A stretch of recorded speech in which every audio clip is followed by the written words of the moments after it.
जबलपुर नाम के शहर में तेजस अपनी पत्नी नीरू के साथ रहता था। पति पत्नी दोनों ही नौकरी करते थे। एक दिन तेजस गांव अपनी माँ के पास फोन करता है। हेलो, प्रणाम माँ। जीते रहो माँ, तुम दादी बनने वाली हो हैं? अरे वाह, ठीक है बेटा, मैं कल ही आती हूँ। जब माँ जी शहर पहुंची तो बेटे बहू ने बहुत अच्छे से स्वागत किया। लीजिए माँ जी चाय।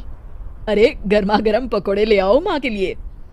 नीरू रसोई में गई और 2 मिनट में ही पकोड़े ले आई। जी ये लीजिए। बहू जादू से बनाए हैं क्या? अभी तो रसोई में गई थी। यम्मी।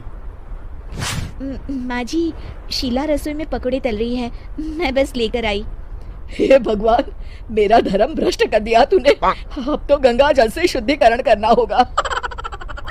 दूसरे दिन, माँ जी मैंने नाश्ता बना दिया है, ऑफिस जा रही हूँ। पर अभी तो घर का सारा काम पड़ा है। शीला आती ही होगी, झाड़ू पोछा बर्तन कपड़े वो सब कर लेगी। हमारे जमाने में घर का सारा काम हम ही करते थे। जी माँ जी, आप बहुत होशियार हैं, मैं घर ऑफिस दोनों नहीं संभाल पाती।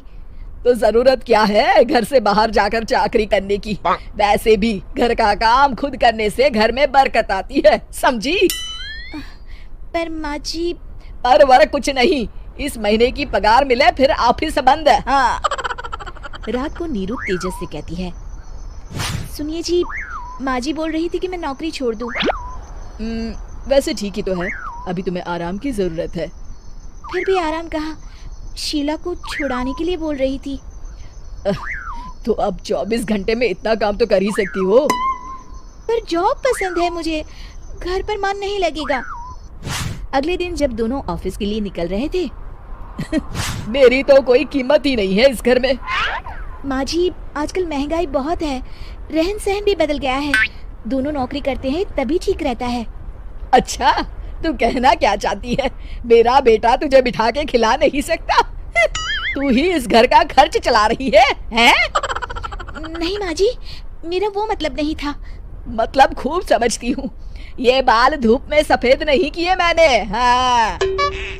अब तो ये रोज का काम हो गया था। तेजस भी रोज की झिकझिक से परेशान हो गया था। एक दिन उसने कहा, नीरू, वैसे भी तुम्हें मैटरनिटी लीव मिलने वाली है, तो अभी से ही छुट्टी ले लो।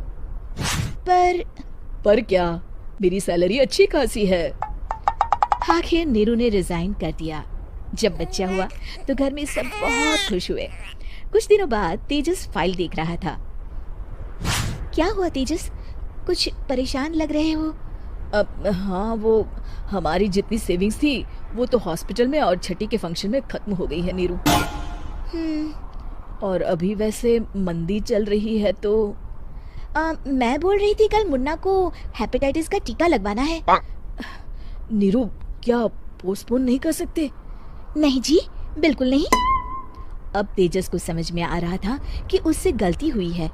पैसों की कमी का असर घर के माहौल पर भी पड़ रहा था। अगले दिन, बेटा मेरा चश्मा और ये दवाइयाँ ले आना, पर्चा देते हुए माँ जी ने कहा। जी। तेजस, मुन्ना के लिए दूध का डिब्बा और डायपर भी ले आना, और ये किराने के सामान की लिस्ट है, इसे भी लाना है। तेजस गुस्से में लिस्ट मरोड़कर फेंकता है और चिल्लाता है, पैसे क्या पेड़ पर उगते हैं? ये ले आना, वो ले आना। अरे पर ये जरूरत का सामान ही है। वो गुस्से में बिना कुछ कहे ऑफिस चला गया।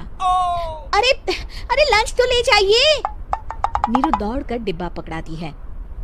एक दिन खाना खाने के बाद, नीरू, अब तो मुन्ना कुछ बड़ा हो गया, तो अब तुम वापस ज्वाइन कर लो ना जॉब।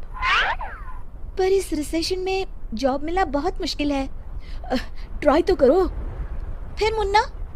माँ जी है ना, और एक फुल टाइम मेड भी लगा लेंगे। पर माँ जी, उन्हें तो पसंद नहीं।